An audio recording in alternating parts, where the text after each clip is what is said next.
SP नेता आजम खान के परिवार वालों पर जिला प्रशासन का एक्शन हुआ है। उनकी पत्नी तंजीन फातिमा और साथ ही बेटे का आर्म्स लाइसेंस रद्द कर दिया गया है। इन दोनों के पास में रिवॉल्वर का लाइसेंस था। डीएम के आदेश पर यह कार्रवाई की गई है।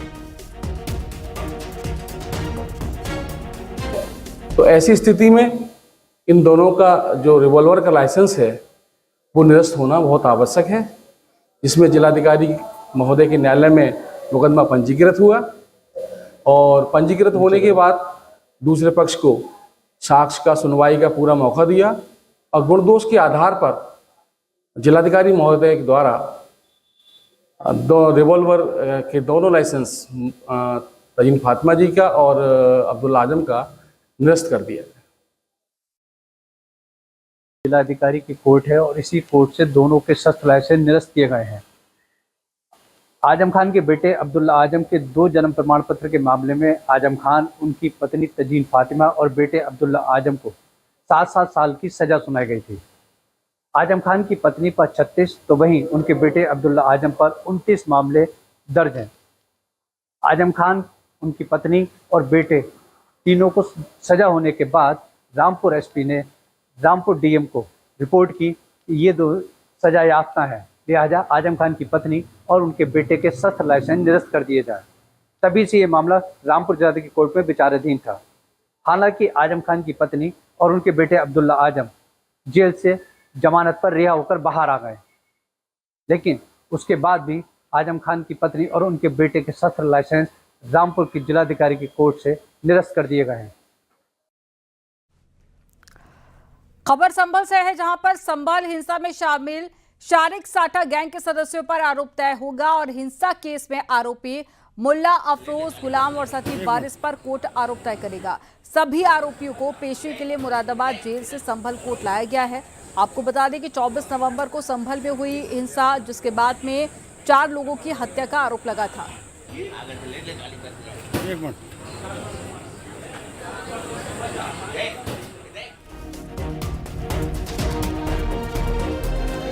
प्रधानमंत्री मोदी ने एक बार फिर से पाकिस्तान को चेतावनी दी है। पीएम मोदी ने कहा है कि सिंदूर नारी शक्ति का प्रतीक है, वहीं ऑपरेशन सिंदूर भारत सेना के शौर्य का प्रतीक बना है। आतंक और उसके समर्थकों को घर में घुसकर मारेंगे, गोली का जवाब गोले से दिया जाएगा। आपको रिपोर्ट दिखाते हैं। जहां पाकिस्तान की सेना ने सोचा तक नहीं था, वहां आतंकी ठिकानों को हमारी सेना ने मिट्टी में मिला दिया। सैकड़ों किलोमीटर। पीएम मोदी ने एक बार फिर पाकिस्तान को चेतावनी देते हुए कहा कि अगर तुम गोली चलाओगे तो मानकर चलो गोली का जवाब गोले से दिया जाएगा। अब भारत का एक एक नागरिक कह रहा है, 140 करोड़ देशवासियों का बुलंद आवाज कह रहा है, अगर तुम गोली चलाओगे तो मान के चलो गोली का जवाब गोले से दिया जाएगा। भोपाल पहुंचे पीएम मोदी ने देवी अहिल्याबाई होलकर की 300वीं जन्म जयंती पर आयोजित महिला सशक्तिकरण महासम्मेलन को संबोधित किया। इस मौके पर पीएम मोदी ने कहा कि ऑपरेशन सिंदूर से हमने पाकिस्तान के घर में घुसकर आतंकी ठिकानों को मिट्टी में मिला दिया। ऑपरेशन सिंदूर आतंकवादियों के खिलाफ भारत के इतिहास का सबसे बड़ा और सफल ऑपरेशन है। जहां पाकिस्तान की सेना ने सोचा तक नहीं था, वहां आतंकी ठिकानों को हमारी सेना ने मिट्टी में मिला दिया।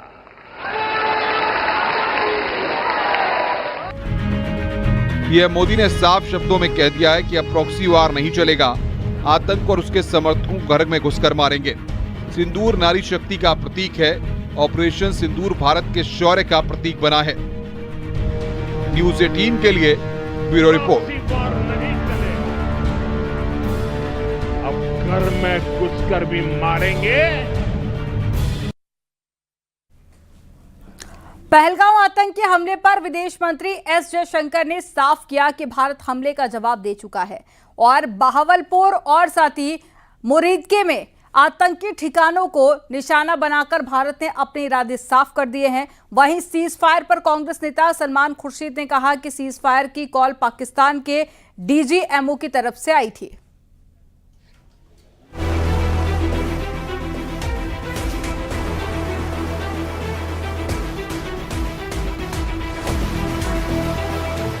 पहलगाम आतंकी हमले पर विदेश मंत्री एस जयशंकर ने कहा है कि यह हमला जम्मू कश्मीर की टूरिज्म इंडस्ट्री और इकोनॉमी को निशाना बनाने की सोची समझी साजिश थी। साथ ही इसका मकसद धार्मिक तनाव फैलाना था।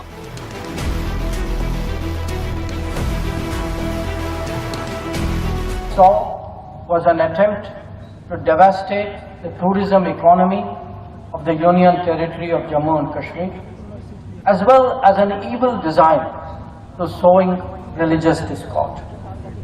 The barbarity of the killings required an exemplary response, which was delivered by destroying terrorist command centers, especially in Bhavalpur and Muridke. Ceasefire को लेकर कांग्रेस के सवालों के बीच अब पार्टी के ही सीनियर नेता सलमान खुर्शीद का बड़ा बयान सामने आया है।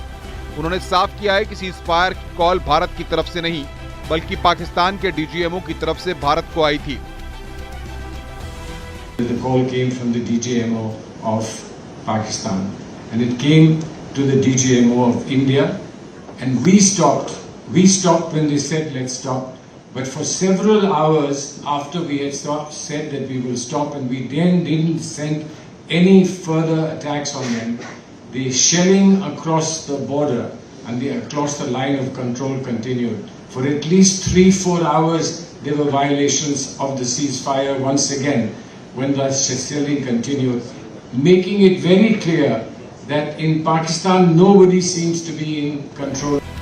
इसके साथ ही उन्होंने अनुच्छेद 370 को हटाए जाने पर भी बयान दिया और कहा कि इससे जम्मू कश्मीर में अलगाववाद की समस्या काफी हद तक कम हो गई है। Kashmir had a major problem for a long time.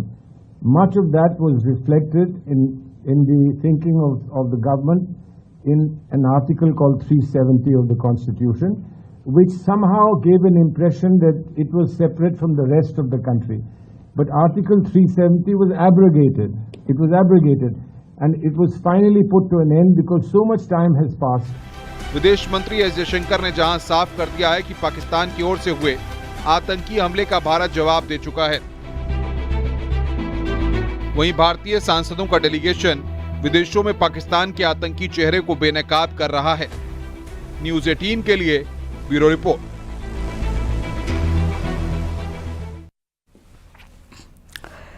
BJP अल्पसंख्यक मोर्चा के राष्ट्रीय अध्यक्ष जमाल सिद्दीकी ने सैयद सालार मसूद गाजी की दरगाह पर चादर चढ़ाकर महिमा मंडन किया। जमाल सिद्दीकी ने कहा कि मदरसों पर कार्रवाई केवल उन मदरसों के खिलाफ की जा रही है जो कि चंदा लेकर मदरसे चला रहे हैं, जहां पर बच्चों का भविष्य खराब हो रहा है। उन्होंने ये भी कहा कि वो खुद को श्री राम का वंशज मानते हैं और दावा किया है कि सनातन धर्म के बाद में इस्लाम आया, जिसका अर्थ है सभी सनातन के बाद इस्लाम धर्म अपनाने वाले श्री राम के वंशज हैं। हमेशा गर्व है इस बात का कि मैं प्रभु श्री राम का वंशज हूँ। सब जानते हैं कि भारत में पहले सनातन था, बाद में इस्लाम आया, हम मुसलमान हुए। हमने अपनी पूजा पद्धति बदली, लेकिन हमारी संस्कृति वही है। आज जो सालार साहब का, गाजी साहब का, गाजी बाबा का जो ये उर्स हो रहा है, ये भारतीय संस्कृति की देन है। आप जाकर देखेंगे सऊदी अरबिया में उर्स नहीं होता है। तो हम अपनी संस्कृति को मानते हैं, हम अपने पूर्वज को मानते हैं, हम मुसलमान हैं, इसे हमें इस बात पर गर्व है। हम भारतीय हैं, इस पर हमें डबल गर्व है। उधर जमाल सिद्दीकी के बयान पर एसपी का कहना है कि सनातन का ढोल पीटने वाले बीजेपी के लोग हैं, लेकिन ये लोग सामाजिक सद्भाव को नहीं समझते। वहीं कांग्रेस का कहना है कि गाजी मेला आस्था का विषय है। एक बड़ी आबादी की आस्था बहराइच में सालार मसूद गाजी की दरगाह पर है। लगातार सनातन सनातन सनातन की बात करते हैं, लेकिन मैं समझता हूं कि सबसे बड़ा सनातनी अगर कोई है तो ये भारतीय जनता पार्टी के लोग हैं। इनकी भी बोली भाषा भारतीय जनता पार्टी की होगी और प्रधानमंत्री जी ने कहा था कि हम चाहते हैं कि मदरसों के बच्चे जो पढ़ रहे हैं लिख रहे हैं वहाँ पे उनके एक हाथ में कुरान हो, एक हाथ में लैपटॉप हो। कुरान तो उनके हाथ में, क्या लैपटॉप उनके हाथ में थमाने का काम किया?